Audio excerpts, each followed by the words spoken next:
So we interrupt your regularly scheduled programming for this late breaking news. Sorry. Sorry, I just felt like with this title, that was the intro that was needed for this video. You know what I mean? But nah, the next video we about to get into, though, all seriousness, you might want to see this before next month. All right? So it got me, so I hope it gets you. And we're going to check this thing out and see what's going on here. So if you're new, you know what to do. Hit that subscribe button and join the family. Let's check this out. Just a few months ago, scientists announced the San Andreas Fault is due for another major earthquake, specifically in Southern California. Think about earthquakes. You're probably thinking about earthquakes along the San Andreas Fault because of the big famous ones in San Francisco and Los Angeles. As you gaze upon the screen, it's hard to believe that what you're seeing isn't just one place. What if I told you that this is the very spot where two massive tectonic plates meet? Yes, you heard that right. When you stand here with someone, both of you will technically be in the same area, but standing on two separate plates. This is the incredible San Andreas Fault Line, which stretches for over 800 miles across California. But don't let its mesmerizing beauty fool you. This fault line is the potential origin point of one of the greatest disasters in California's history. And I don't know why, but I feel like one day it's going to get so massive. Not trying to freak nobody out or scare nobody, but it's going to happen, that earthquake, and it's going to break off that part of the continent and just branch off into an island. Did you see the way the fault line traveled down? It looks like right there it's just going to separate from an earthquake and it's just going to be out in the water like an island. The San Andreas Fault is rightfully considered the biggest threat faced by Southern California today. But how could a mere fault line cause so much devastation? As you stand at this mesmerizing spot with the sun blazing down and the wind whistling through your hair, it's hard not to feel a sense of curiosity and apprehension. What if the ground beneath you suddenly ruptured and the earth shook with unimaginable force? What if the San Andreas Fault finally gave way, unleashing one of the most catastrophic earthquakes in history? The San Andreas Fault is not just a mere line on a map. It's a ticking time bomb that could bring untold destruction to California. To truly comprehend the danger it poses to unsuspecting Californians, we must first delve into its geography. The San Andreas Fault Line is formed by the Pacific Plate and the North American Plate lying adjacent to each other. These two massive plates constantly rub against each other, building up immense pressure that is eventually released in the form of earthquakes. In fact, scientists predict that a major earthquake along the San Andreas Fault is long overdue and could strike at any moment. So next time you stand... Heard this before. Hearing it again. And I'm not trying to scare anybody that lives in California. I'm just speaking for me. Me. I'd be nervous. Like, I don't see how you get a good night's rest over there. Anytime something moves or shakes or makes... I'd be like, oh, is this it? Is this it? And then I'd be wanting to know, like, how much will we know before it happens, if possible? And on this spot, take a moment to appreciate the beauty of the landscape, but also the looming threat that lies beneath your feet. But what exactly is the San Andreas Fault Line? The San Andreas Fault Line is a continental transform fault that spans over 1,200 kilometers through the heart of California. This fault line marks the boundary between the North American and Pacific plates and is responsible for shaping the Californian terrain as we know it today. The fault's unique characteristics are divided into three segments, each with varying degrees of earthquake risk. What's even more fascinating is that these plates are slowly sliding past each other horizontally, with a slip rate of 20 to 35 millimeters per year. This slow movement is described by experts as right lateral slip motion. Interestingly, the discovery of the San Andreas Fault Line dates back to 1895 when a UC Berkeley professor, Andrew Lawson, stumbled upon its northern zone. And while many believe the fault was named after San Andreas Lake, reports suggest that Lawson named it after the surrounding San Andreas Valley. With the fault line's rich history and unique characteristics, it's no wonder it's considered one of the greatest geological wonders of the world. In 1906, San Francisco was rocked by a powerful earthquake, which led Lawson to believe that the fault responsible for the quake stretched all the way to Southern California. Another geologist, Thomas Dibley, later determined that this fault could cause lateral movements over hundreds of miles. This fracture in the Earth's crust has been forming for millions of years and has been responsible for many devastating earthquakes.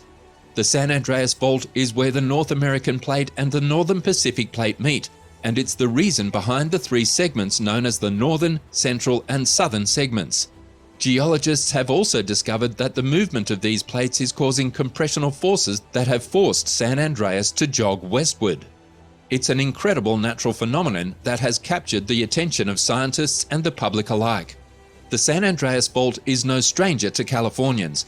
In fact, a majority of the state's population resides close to this infamous fracture. In some towns, the very... How do we even allow that?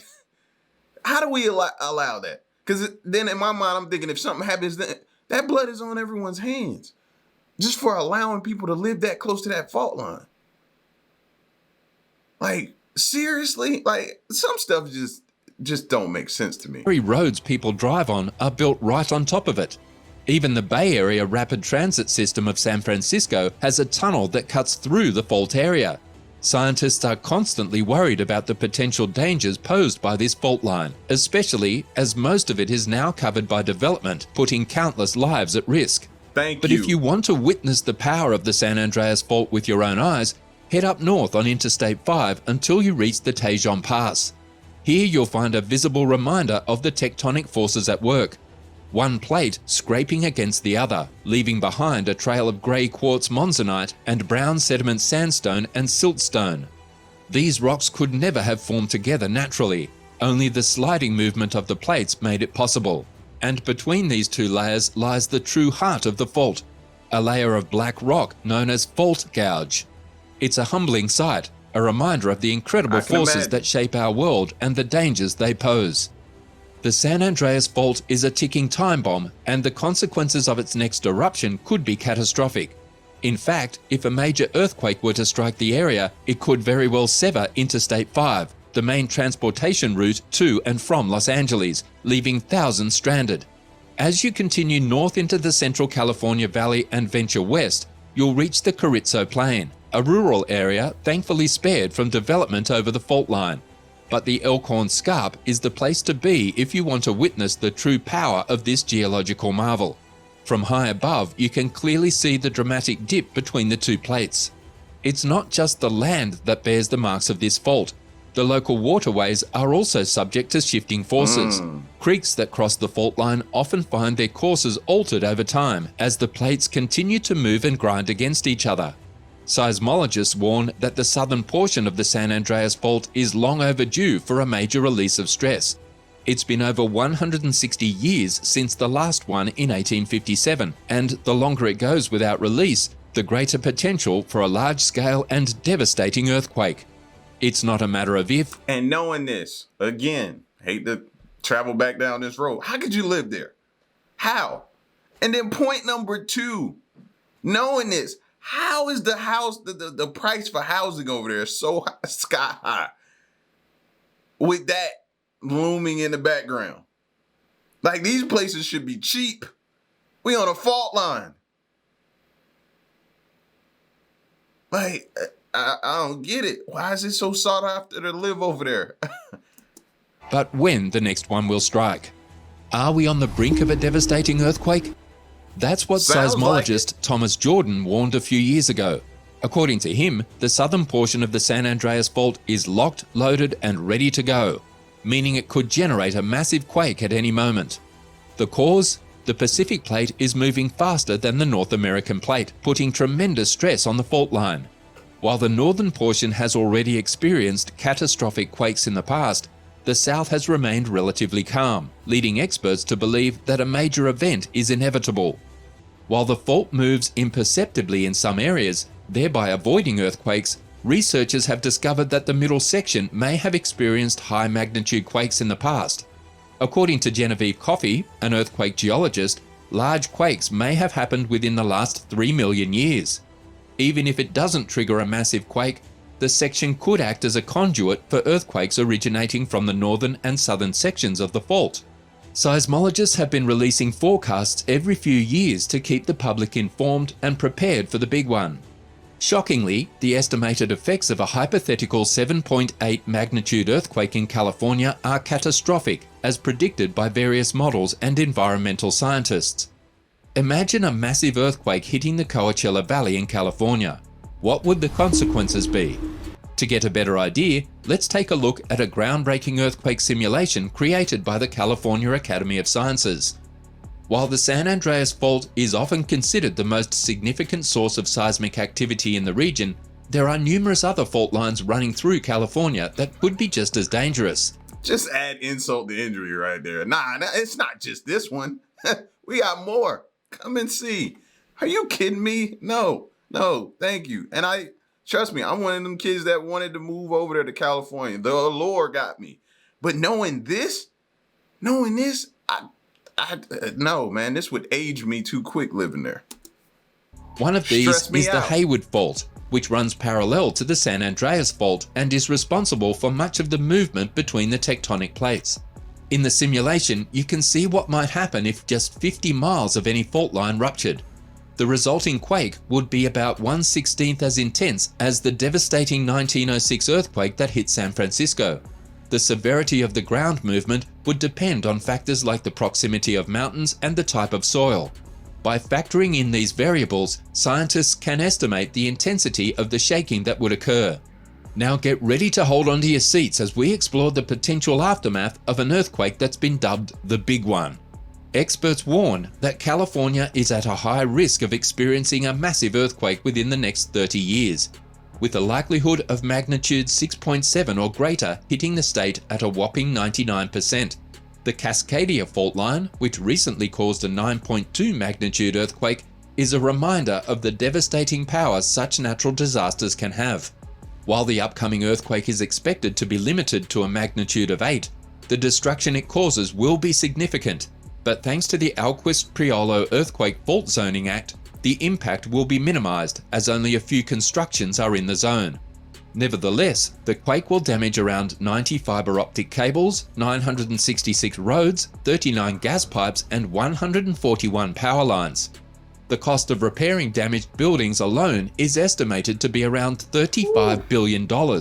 Experts warn that the ensuing fires could be even worse than the ground shaking, with hundreds of blazes igniting and emergency personnel struggling to keep up. The water, gas, and electricity lines are severed, and the modern buildings, although still standing, are unusable. And to make matters worse, seasonal winds could fan the flames. USGS seismologist Lucy Jones warns that it's not just about the immediate impact. The long-term effects could be devastating, with a collapsing economy and people abandoning the region altogether. Southern California may never be the same again. When the big one hits, Southern California will be hit hard, causing significant damage. However, Californians are no strangers to earthquakes, so maybe the consequences won't be as severe as predicted by Lucy Jones. Now, let's talk about one thing, right?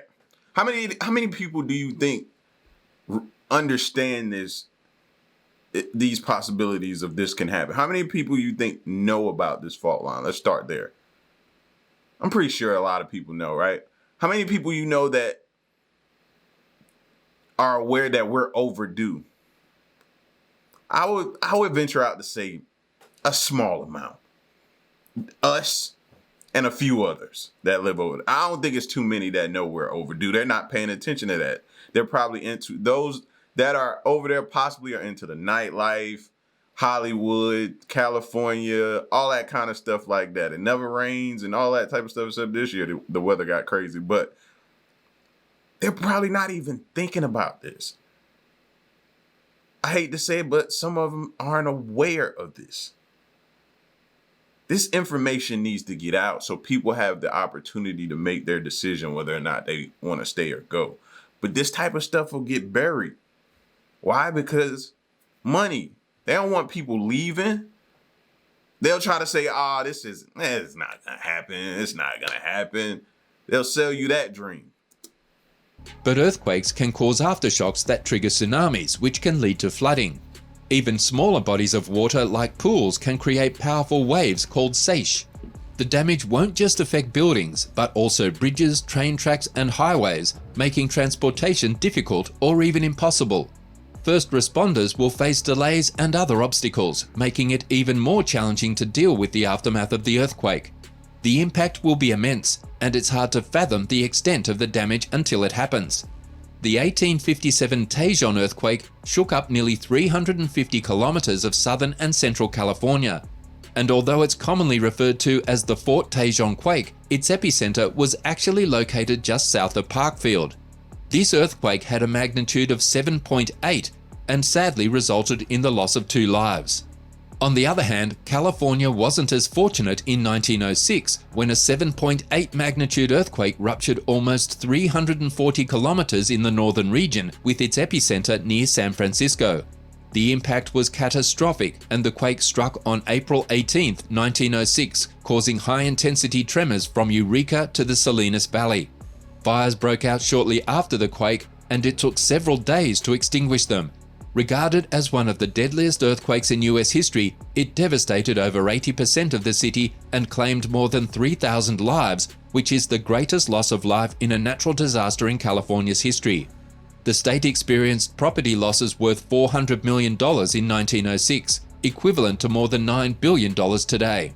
San Francisco was struck by another earthquake on March 22, 1957, but this one was considerably less severe than the devastating 1906 quake.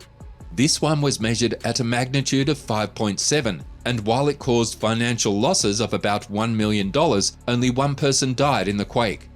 The epicenter of the 1957 earthquake was located on the San Andreas Fault, which lies in the ocean west of San Francisco. The Loma Prieta earthquake of 1989 ruptured about 40 kilometers near Santa Cruz, California, with a magnitude of almost 6.9.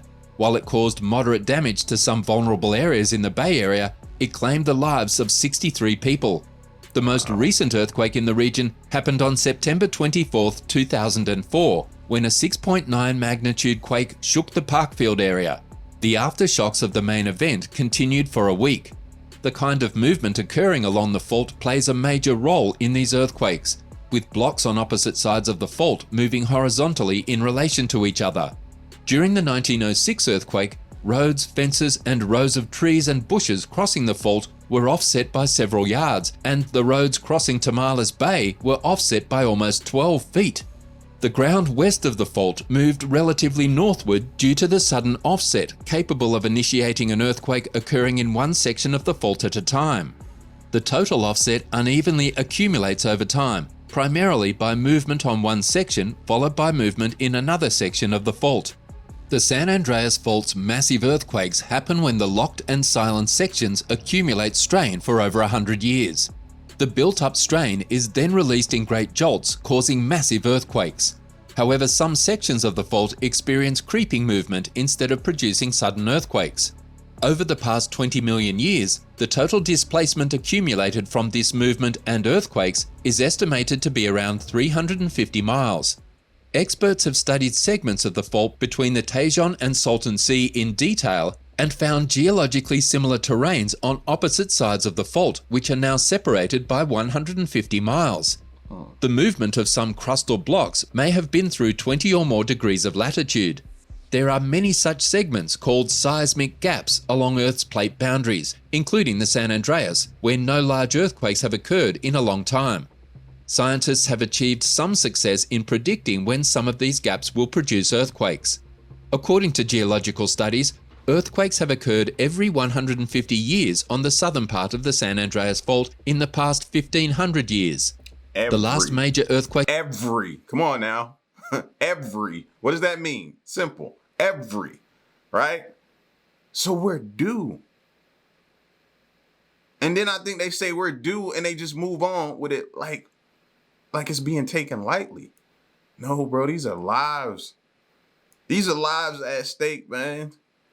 I don't think I could ever go over there and be comfortable knowing that we're due and at any given moment. And then the way my brain operates and thinks, not on the paranoia level, but just soon as I would touch down there, I would be thinking about it. Oh, and then you know that thing in the back of your mind and start messing with you. You're like, oh, I waited till I get here to decide to want to start shaking now. Why? I bet it happens when your mind start playing tricks with. No, man, this will ultimately age me by 50 years, bro. I wouldn't be able to enjoy myself.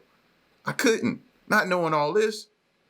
But I would rather have this information than be walking around blindly any day. Occurred in 1857, which means the next one is likely to occur within the next 30 years. The San Francisco Bay Area faces a lower risk of a massive earthquake since less than 150 years have passed since the 1906 event. Nonetheless, the area can still experience moderate-sized earthquakes, which may pose a potential hazard at any time. Experts, however, believe that a large earthquake won't occur without warning. Before such an earthquake, there will be several years of heightened seismic activity, including multiple aftershocks of magnitude 5 or greater along the San Andreas Fault. Seismologists predict that significant changes in the Earth's surface will occur before a massive earthquake. These changes may include the shortening of survey lines across the fault, elevation changes, and changes to the strain meters placed in various wells. The section of San Andreas near Parkfield in Central California is a crucial area for research on earthquake prediction methods. Moderate-sized earthquakes have been occurring in this area every 20 to 22 years for almost a century now. Parkfield has been susceptible to a magnitude 5 to 6 earthquake since the Great Earthquake of 1966, and one did occur in 2004. The Hayward Fault, which runs along the base of the Berkeley Hills and passes through the University of California, is also a significant risk. It crosses several dormitories and a theatre, as well as the steps of the California Memorial Stadium. Although scientists know that the fault moves slowly, they are aware that faults can rupture and cause sudden earthquakes without any warning. A professor named Richard Allen from Berkeley has warned that the Hayward Fault is particularly dangerous. The last time it caused an earthquake was in 1868, so it is considered overdue for a significant event. Allen has also predicted that an earthquake on this fault could cause the stadium field to liquefy. Experts have acknowledged that massive earthquakes are a fact of life in California, but there are ways to prepare for them. To defend against a hazardous earthquake, California is implementing 3 major strategies. Buildings in earthquake-prone areas should be designed and constructed to resist shaking. Lucy Jones collaborated with the Los Angeles Mayor's Office in 2014 to identify vulnerabilities and prepare the city for the inevitable. Building codes for older structures can be changed to require retrofitting so that they would withstand seismic activity. Some cities have initiated programs to strengthen or demolish buildings that are at risk of collapsing during an earthquake. The second defense involves using land selectively to decrease the impact of hazardous events. The power, communication, and internet systems must be strengthened, and backup systems should be in place to ensure communication isn't entirely cut off. However, implementing these plans is challenging as they require billions of dollars and several decades. Exactly. That's like putting a Band-Aid over a huge hole. That's basically what we're doing. Homeowners can take individual measures, such as retrofitting their properties and installing fire extinguishers to better prepare for a severe earthquake. Holding shakeout drills in schools, businesses, and residential areas is also important. It's crucial to not believe in earthquake myths and live in constant fear. Geology reports have confirmed that California will not break off from the US and slide into the sea when the big one hits, as depicted in sensationalized versions of popular fiction. Now, imagine you're in the middle of an earthquake. The ground beneath your feet is shaking and everything around you is moving violently. What do you do to ensure your safety?